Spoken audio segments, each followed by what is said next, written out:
this is a really important topic to me personally. I think the connection between sleep and pain is under recognized and so important. And oftentimes, we don't have enough time in our complex evaluations to kind of do its due diligence and dive deep enough into it. So I'm glad we have a little bit of time this evening to kind of talk about it and introduce some of the concepts that we think about.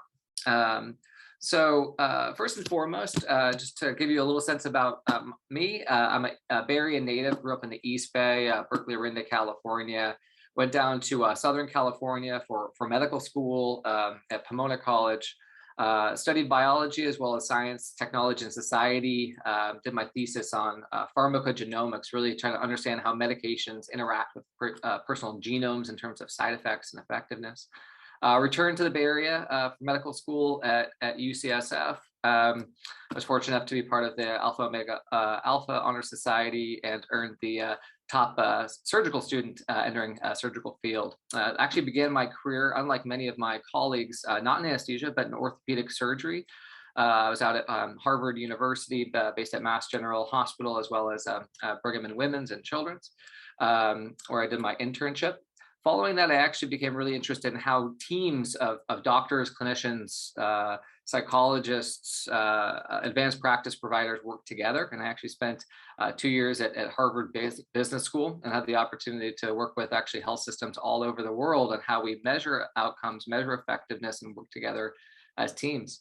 I returned to the Bay Area, completed my residency at UCSF within the Department of Medicine and the Division of Occupational Environmental Medicine, really understanding and kind of diving into how the environment and how we spend our days really affects, how we recover from whether it's traumatic injuries or illnesses, focusing on sleep-wake cycle, ergonomics, et cetera.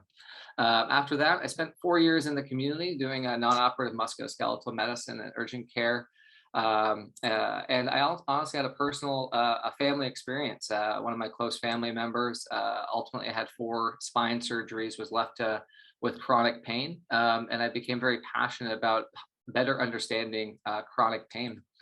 I took a detour in Hawaii for 6 months prior to fellowship. I worked at a rural clinic on the Big Island of Hawaii doing office-based pain management in a rural community in Waimea, which is in the kind of high country part of on the Big Island.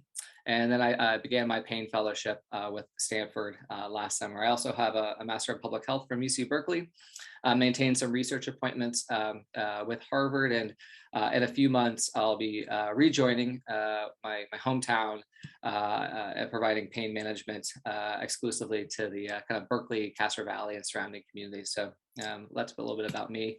This is me on the Big Island of Hawaii. It was a one-person clinic, no computers, just had an iPad with a little connected keyboard there. And, it was a really wonderful experience and taught me that you don't need oftentimes all the really fancy procedures or resources. Sometimes it's as basic as getting back to sleep hygiene, how we're spending our days, ergonomics, some of those aspects. So some learning objectives from today. Hopefully I'll kind of define the relationship between sleep and pain. I think we all understand that sleep's important, but how does it really relate between the pain that I'm experiencing and the pain that you're experiencing? And what does the research show? As important as kind of sleep and pain is also helping identify when there's actual sleep disorders, things like sleep apnea. And we rely on our sleep medicine colleagues to help us with some of these evaluations like restless leg, primary insomnia, because they do contribute to the chronic pain experience. And we do have some therapies for them as well. Hopefully I'll discuss some medication management for sleep, as well as learn some behavioral management techniques to promote sleep. So those are our learning objectives for today. So let's take a step back. How much sleep do we really need? And the answer is it's different depending on what stage of life we're in. And I can tell you from personal experience, these are recommended hours of sleep, not what we actually get. So I have three children under the age of 7, including a 9-month-old. And I'm looking at the chart here when I was making this presentation, and I can tell you, She has not been getting the recommended hours of sleep, nor have I, over the past at least 3 to 6 months as we're going through some sleep training issues. But why it's important is that as our brain is developing, as our neuronal synapses are developing, as we're growing and developing, and as we're processing information, there's higher amounts of sleep earlier on in life, and then they actually tend to kind of stabilize, as adulthood approaches, and then stay relatively constant throughout our life, with maybe a slight decrease for older adults above the age of 65. And so I want to start a little bit with this quote, and this is from an early female Russian physician, and she had a passion to kind of understand sleep, but she kind of approached it as many of we do, with this kind of type A personality. So, it says we all love life and we all wish to live as long as possible.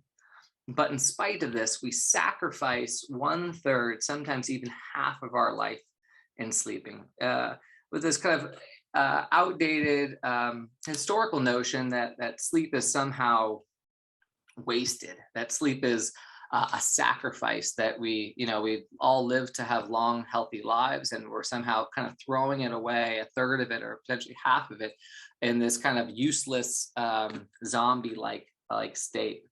So that begs a question: why do we sleep? And honestly, the data out there, the research, we actually don't 100% know. That's the fact of the matter is. But there are 4 main primary driving theories today why we at least need sleep, and this is irrespective of pain. And so I'll start with kind of the more historical aspects of why we need pain, and kind of bring us to at least how I think about it a little bit. So initially, there was this thought that there was this inactivity theory, that evolutionarily we at night we can't sleep, or we can't see as well, or at risk for being eaten by predators. And so if we sleep, we move less and we're less likely to get eaten. And so those that sleep more, especially when it's dark outside, get eaten less and predated less, and pass on those genes of sleep a little bit more. And it begged the question, people thought about it and said, well, if you just laid still and weren't actually asleep, but you could, move immediately if, you saw danger coming, it would probably be theoretically more advantageous. And so people are like, well, yeah, that probably makes sense. If that's the only reason for sleep is kind of hiding better, there's probably better ways that we could have developed to hide. And so that one's kind of fallen out of favor. And then the other question, and it's probably less important as today, but over time, obviously, having enough nutrients, sustaining nutrition, maintaining our metabolism was extremely important. So the data shows that when we sleep, we use about 10% fewer calories than in an awake sedentary state. And so does sleeping provide that evolutionary advantage that we're using a little bit fewer calories, we're expending a little bit less energy during, while we're searching for food and trying to sustain ourselves, that gives us, a competitive, ecological advantage. And, I think there's some thoughts to it, it's similar to kind of hibernation and other types of mammals. There may be some benefit, but in and of itself, it probably doesn't fully explain why we sleep. The next one is kind of more of this restorative. Does sleep somehow restore our ability to regenerate our bodies, regenerate our minds? And the theory actually came from that Russian physician, and now these experiments in today's world are considered quite cruel. But what she did is she actually forcefully sleep deprived numerous types of animals across different animal kingdoms, mammals, insects, reptiles. And pretty much, if you completely 100% sleep deprive any animal, they tend to die within 2 to 3 weeks. And so she kind of postulated and theorized that sleep somehow had a restorative function.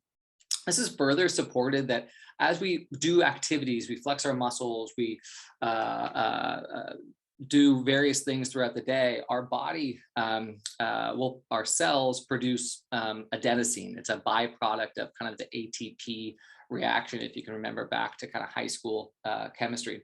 And what scientists and researchers have shown is that the more you increase adenosine, the more tired you're going to feel. A fun fact is that caffeine actually blocks the release of adenosine, and so that provides some of its wakefulness functions. And while we sleep, our body is actually much more effective at getting rid of and clearing adenosine. So there's some sort of good data there. And lastly is this idea of brain plasticity. And I think that's where it ties most into chronic pain, and that the brain is incredibly plastic. There's, trillions of neuronal connections and synapses, and that the brain is highly complex. And sleep provides this ability to adapt, to create new connections, to trim and prune unhelpful connections. And so when we're sleep deprived, connections that are providing disadvantageous feelings, whether it's pain, whether it's fatigue, whether it's difficulty concentrating, are maintained, and our body doesn't have the ability to kind of do that natural pruning and flexible nature that's important. And that's kind of further supported that some of the most highly plastic times in our lives are infancy and young childhood, and those correlate strongly with when we need the most hours of sleep on a quantitative level. And also is that infants spend about 50% of their time in what's called REM, or rapid eye movement sleep, or then we believe that most of this kind of pruning and plasticity takes place, whereas most adults typically spend anywhere from 20 to 25% of their time. So from my personal belief is that there's probably a restorative component to it. There may have historically been, an energy conservation benefit as well, but really from the restorative and neuronal plasticity are probably kind of the key components, especially as they relate to chronic pain. So, what happens if we don't sleep? I think we've all been here at some time in our lives, and so it's difficult to think. Your judgments can be off. We can sometimes, in certain states, actually see things or hear things that we don't that aren't part of reality. We know that immune function decreases. There's been studies that have linked the reactivation of shingles, for instance, to sleep deprivation. There's increased insulin resistance, which can lead to type 2 diabetes. You can have irregular heartbeats, and then you feel achy. You can get tremors in muscles. You can have myoclonic jerks. And then these will ultimately, depending on what stage you are in life, either inhibit growth or contribute to actually obesity, which is probably a byproduct of the adapted insulin resistance.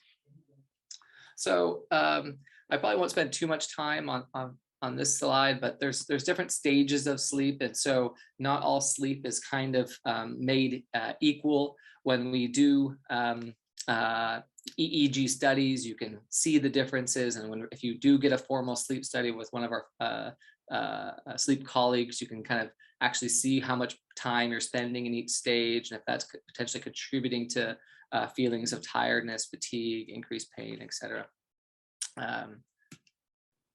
So, not to spend too much time, I don't want to get too granular with all the studies. But what's the data on the association between sleep and pain? And so I can tell you this anecdotally from going to clinic every day, and also it's borne out in the literature. And that about half to 3/4 of patients that are coming with chronic pain are going to report sleep issues as well. This is from a large review that they found just about that 50 to 70% showing sleep problems. That and the sleep that they do get is oftentimes fragmented, fractured. You get a lot of the early sleep, but falling into a deep or higher quality sleep is often more challenging.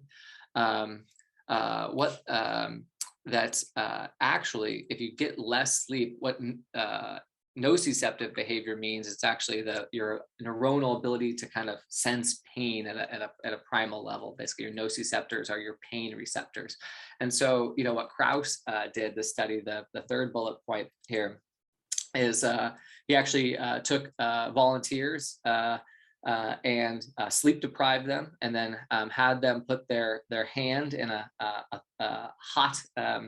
hot water, not enough to burn, but enough to cause pain, and rated their pain scores. And then a couple weeks later, he let them rest and had them get a good night's sleep, and did the same thing. And then he did it vice versa. So it was just they basically acted as their own controls. And what he found, and not surprisingly, is that even a single night of being sleep deprived enhances those nociceptors. They felt more pain at the same level of heat. They were feeling more pain when they were sleep deprived, even after a single night of poor sleep.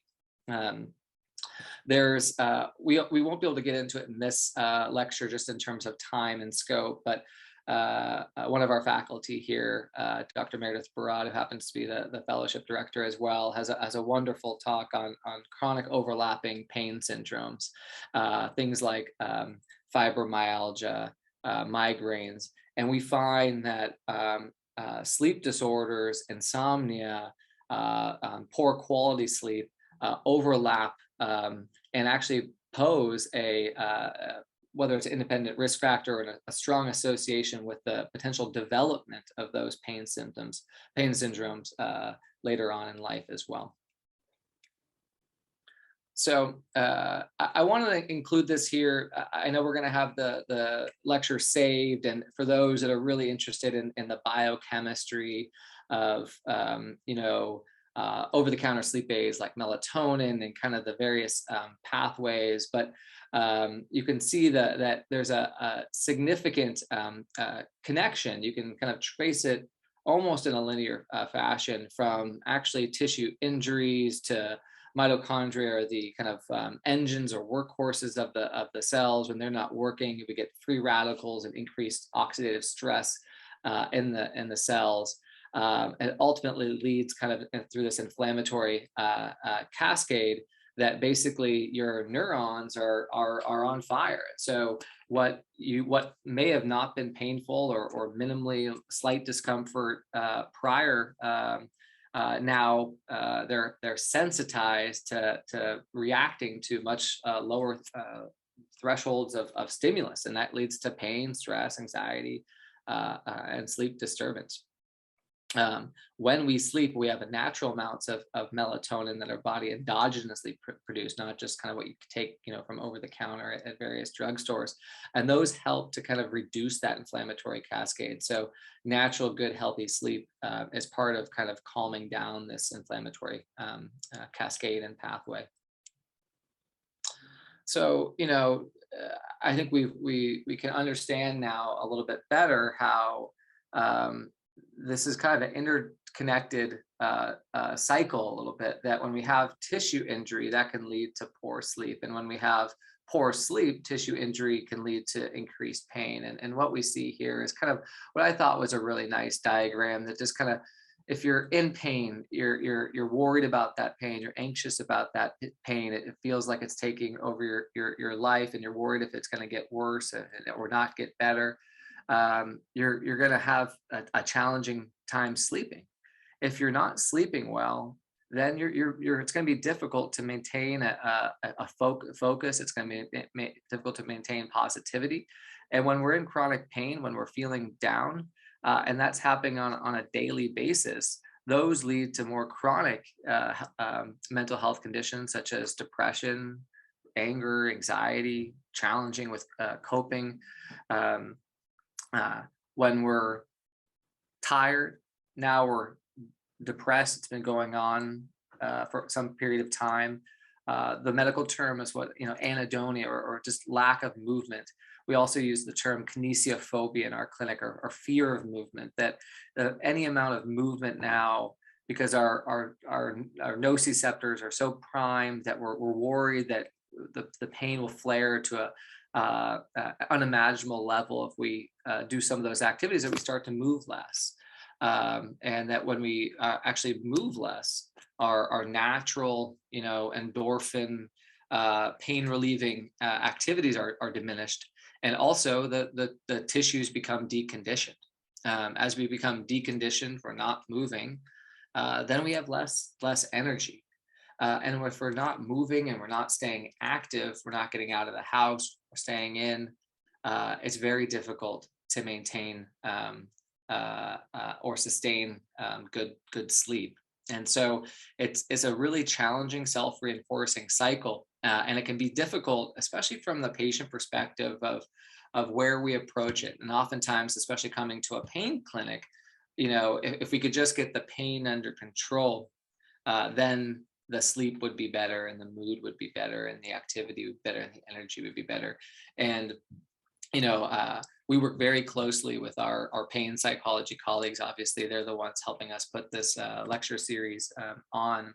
And we know as pain physicians, and I tell patients, every time that we're considering an interventional procedure, that if our sleep is terrible, and we're not sleeping at all, and we're feeling very down, feeling very depressed, I can do the best injection or procedure in the world to address some of the local inflammation or a neuronal injury, but we're not going to make significant changes on the ultimate pain without addressing some of those as well. And we do that through a kind of a multimodal approach, especially here at Stanford.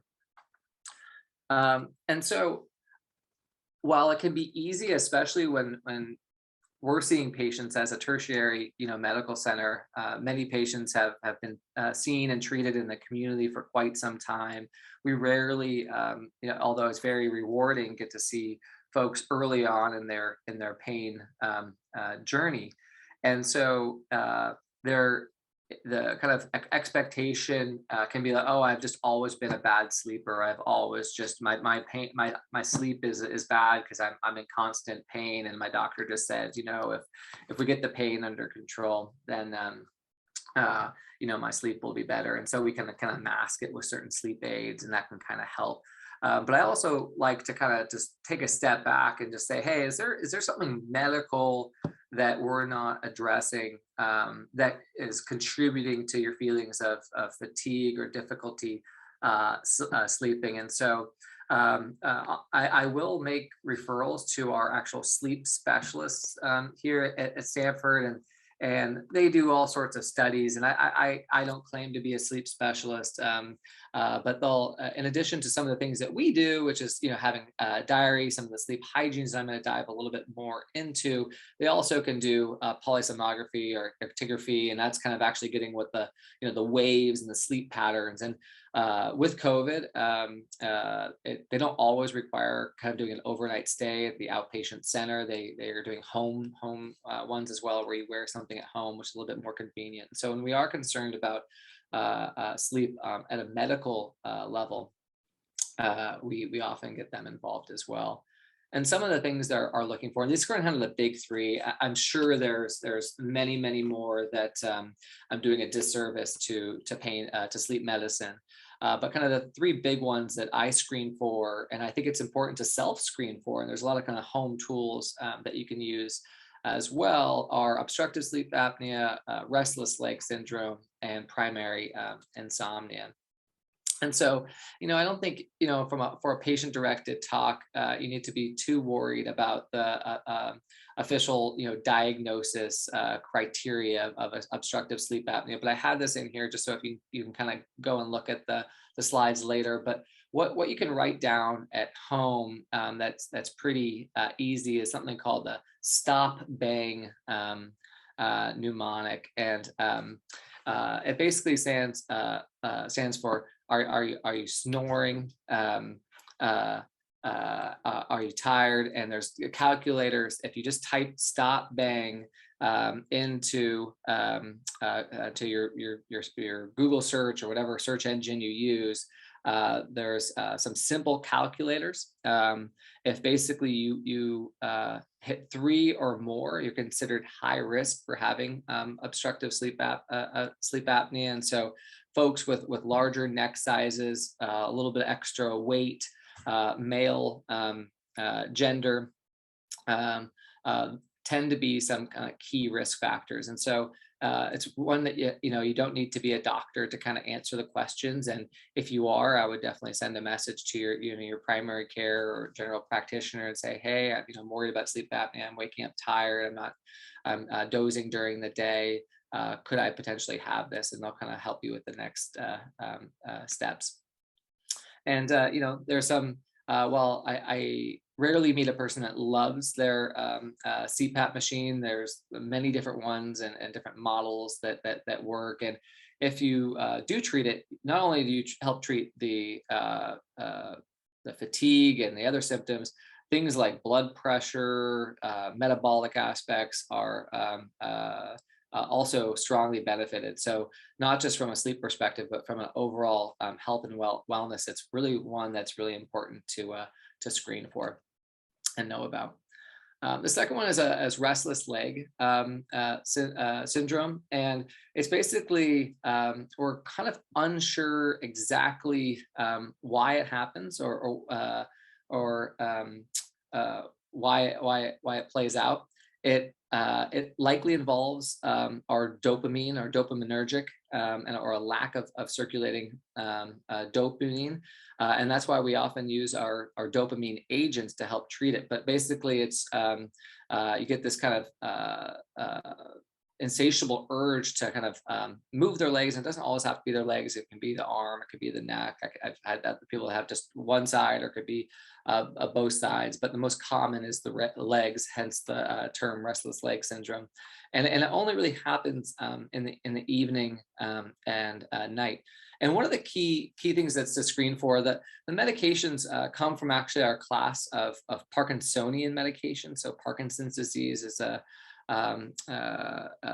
strongly correlated with our dopamine system in a certain part of the brain, and we borrow some of those medications to help treat it. But one of the ones that's especially common is iron deficiency. And so if you do feel that you're kind of having these need to urge and jerk the legs, and it's really interfering with sleep, definitely ask your doctor that, could you be at risk for iron deficiency based on your medical background, especially women of childbearing age is a common, but if you're older, there's definitely been cases where a small cancer in the bowel has led to kind of losing little bit amounts of blood in the stool over a long period of time, and you have low iron. So it can be important screening aspects for other things as well. And then the third one is primary insomnia. And this tends to be based on more of the history, and it tends to be a long-term chronic medical condition that the patients have often struggled for forever, could have predated any type of injury or pain syndrome developing. And there's multiple different types of medications that we use. This is kind of a nice summary from the New England Journal of Medicine from a few years ago. The more historical and classic ones were benzodiazepine medications. The challenge with those is that habituation and tolerance is quite common with those, and so it can be over time they can be less and less effective, and they also can be habit forming, meaning that you're having difficulty sleeping without them. And also the what has been called into question over the past few years is the quality of sleep, that you may be asleep, but is it the same type of sleep? We also borrow from the antidepressant classifications of medications such as trazodone, and there are also other ones such as melatonin and Balsomra, as well as some of we borrow some of the common side effects from some of our nerve pain and anticonvulsant medications like gabapentin, which can really actually help using some of its side effects as a benefit for certain people. So, this is just kind of the number of publications based on complementary and alternative medications based on sleep. And you can see that kind of melatonin, as well as acupuncture, massage. People are trying to find, more natural or homeopathic ways to improve sleep. And, what the finding is that I'm a supporter of using of melatonin, which I think is the most common one. But I think what people fail to realize is that the physiologic dose of melatonin that we excrete naturally in our bodies is about the same dose of 0.5 milligrams in a tablet form. And so this is one of the kind of the hallmark papers that I look to. It's actually from out of Stanford. It was a few years back, but basically looked at melatonin. It was like, at what dose and who should we do this for, and when should we use melatonin? And I pulled out a part of the paper here just to kind of show you that yes, you can get there is a dose to response relationship with melatonin, but the curve is actually quite flat, meaning that as we go higher and higher doses, the benefit is less and less. And so I see these kind of over the counter at many drugstores, 10 milligrams. And so, that's 20 times the physiologic dose. And there is some data to show that taking these super physiologic doses over time can actually suppress your endogenous release of melatonin, which can make it more difficult to sleep. So when patients ask me, I tend to say, if you are going to use it, we should try to keep it at more physiologic doses or just slightly above physiologic doses. So a half milligram, a couple milligrams, 3 milligrams at most. You're probably not getting much benefit beyond that. But otherwise, it's generally safe and helpful medication, and we even use it here, in the hospital, where it's really challenging for our patients to sleep with all the lights and sirens here. So probably the most important, and I didn't mean to keep it to last by any means, is kind of the behavioral management techniques. They're probably the most important, honestly. First is sleep hygiene, and I'll get a little bit into that. The next is relaxation training, and then cognitive therapy, which I don't personally do, but our pain psychologists actually have a dedicated group course. I believe it's called All About Sleep and Pain, and it actually goes through a cognitive therapy to help train sleep. And I've had some patients really have excellent experiences with going through that. So some of the things that I give folks, and this is a little infographic, I think out of the Mayo Clinic, and I borrowed it. And I like it because it's really simple. It's really easy. If you're watching this later, it's easy to kind of look back and review. But really key, and I think I spend probably the most one on this because it's one that I actually get some buy-in with patients, is really sticking to a sleep schedule. And so it can be really easy when you're in chronic pain, when you have challenging sleep, that you kind of maybe you're limited in terms of what you're functionally able to do. It's really easy to be able to kind of wake up at whatever time, and then maybe you make a little food, and then you go to the couch and watch a TV show or read a book, or do some Sudoku or a crossword puzzle, and then you're feeling kind of tired. Your parasympathetic, your rest and digest nervous system is kind of reacting to that food that you just ate for your breakfast. If you do morning time tea or coffee, maybe it's wearing off in the later morning hours, and then you kind of snooze for a little bit on the couch, and maybe you sleep for an hour or two, and then you kind of wake up again. And from day to day, it changes. And so that's very, very common, and it's not unreasonable when you're really functionally limited and you have severe chronic pain and you're not sleeping well, to develop into those kind of habit forming behaviors. But number one is I have people look, if you need to even set an alarm, even if you don't not getting up and going to work or having childcare or other types of responsibilities during the day, to set an alarm, get dressed. If that involves a shower for you, whether it's morning or night, set a schedule, just as if you were, having to do something, and stick to it. The reason is our circadian rhythm, our biological clock, really thrives on these natural sleep wake cycles. I think doing a journal, writing down your worries can be helpful. I probably don't start there, just because that can get a little overwhelming at first in terms of what we do with that information. I think creating a sleep environment that's healthy, that's good, a place where you like to go to sleep as much as possible. Most patients have heard, by the time they get to us, to avoid caffeine, limiting alcohol.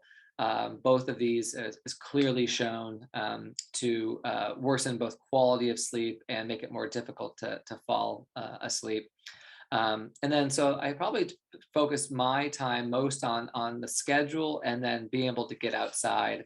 I can't point to a specific study or research paper for you, but I do think there is something to the natural sunlight, the vitamin D therapy, in terms of establishing that natural sleep wake.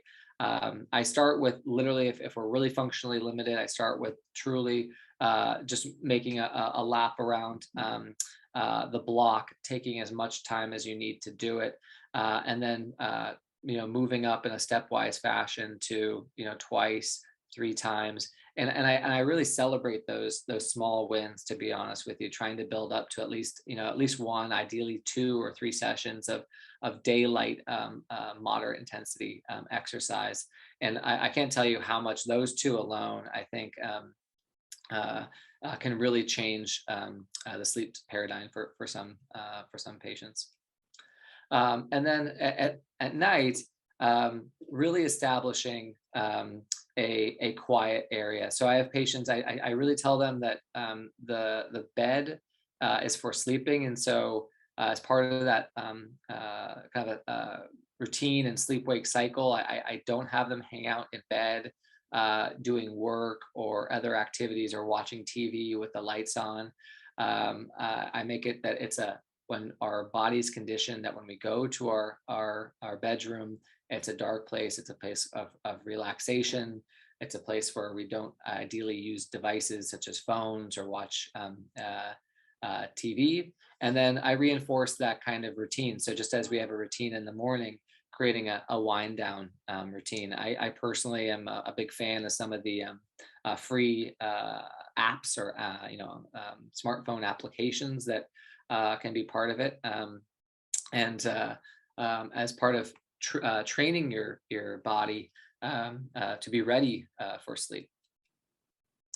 And so this is a really, really busy slide. I included it primarily here so that we would use it as a kind of reference to go back on if you're watching this unrecorded, or you want to go back and look at it, of some of the things that you can use as a checklist to say, okay, am I using bed for watching TV and reading or doing work during the day? Am I napping on the couch? Am I doing caffeine? Those types of things. Am I taking a real big meal or having some caffeinated drink or alcoholic drink later in the day? So use this as a checklist to see, to make sure that are you doing some of these things? Are they helpful activities? Or are they potentially counterproductive activities? I took this off a recent visit that I did, and just kind of wanted to show you some specific strategies as you work with a doctor that, in our pain medicine center that focuses on sleep being an important part of the evaluation. This patient was doing a lot of TV, especially at night, and kind of sleeping a lot during the day, and then kind of being up all night, and then kind of having all these different routines that were getting kind of all out of whack. And so we decided just to kind of set some ground rules, like, look, okay, we're not going to go to bed until 10. Because if you go to bed at 8, then you're waking up at 11, and then we're spending, half the night from 11 to 2 or 3, kind of flipping between TV, and then we're not getting quality sleep. And so sometimes it can seem rigid, and these aren't, hard and fast rules by any means. But one of the ended up working well. We're like, okay, we're gonna stay awake, we're gonna do our normal activities, we're gonna, make dinner, etc. Then we're gonna begin our sleep time routine, and then, we're not gonna go to bed until 10. We decided that, certain medications, and I can't recall what it was, but, it was gabapentin or some of these medications take a little bit later, like, 30 minutes, an hour before we're getting ready for bed. So we take advantage of some of those side effects. Like I said, setting an alarm, a wake time. If you don't want to do the alarm, or people say I sleep through it every time, you can have involve your partner. Oftentimes the partner is more than willing and happy to help, because they want a sleeping partner during the night as well. This was somebody that really felt like they needed a nap to recharge. And especially as we move up in decades, it's much more common to kind of feel like that afternoon nap. And so at this point, we were going to limit and actually set a timer and be kind of concrete about it. And then we were going to track it over time, and we can create, a game plan, and we can come back in, a couple months, 6 to 8 weeks, and say, how are things? But if we're not doing any kind of self-assessment, are we following the game plan? Are we making some progress? Then it's hard to know whether we should change things, or we just need to kind of revisit certain strategies. And so this was kind of some things that we were going to track at our next visit. So there's many different breathing exercises, diaphragmatic breathing and 4-7-8 breathing. I was going to go through them, but I want to leave a little bit of time for questions. And so I've next few slides have kind of the steps for it. All the apps here, Inscape or Sleep Easy, or some ones that I found. I'm not connected to them in any way professionally or personally, but they're ones that I've downloaded and my patients have told me about, but they're maybe others that are better that I just don't know about. So I'm not trying to claim any personal connection to them. And other types of relaxation exercises, even self-hypnosis, that our pain psychology colleagues would probably be a little bit better versed at discussing. So this is where I was going to spend some time, but I think I'd rather have time to kind of hear your questions. I see some questions coming through the Q&A. This is how you do it. And so kind of the key aspect, especially I have when I'm leading patients through this, have them, if they can, especially on video now, we're doing a lot of stuff through telemedicine, they can actually even lie down and just make sure that we can see each other, get somewhere comfortable. Have them place one hand on the chest and one hand on the abdomen, and then we do some inhaling as well as some exhale. And you can do this for anywhere from 5 to 15 minutes. This is this one here goes through another method of the counting breathing, and I think both methods are great. I think just finding which one you find is more helpful is better. I don't think there's any particular data that points to one over the other, but they're very similar. And then ultimately, there's cognitive behavioral therapy for insomnia. I don't think anything can replace kind of the intense commitment that cognitive behavioral therapy can have. I'm a certified instructor through the Empowered Relief Program, which is geared toward chronic pain. We definitely do some, it's a 2-hour one-time course that I think there'll be some more information at the end of this lecture on. And it does go through some diaphragmatic breathing exercises, as well as some tones, auditory tones that can help with relaxation. Basically, I describe it as kind of turning down the volume. If the volume's been turned up to 10 or 11 on your pain and neuronal system, it's just firing excess electricity and activation, kind of using these tools to kind of turn that volume down. Can be really helpful. And this is the kind of the all about sleep and pain course that's offered at Stanford that I just have here as kind of a plug there. So yeah, I think we have just about 10, 13 minutes or some references there.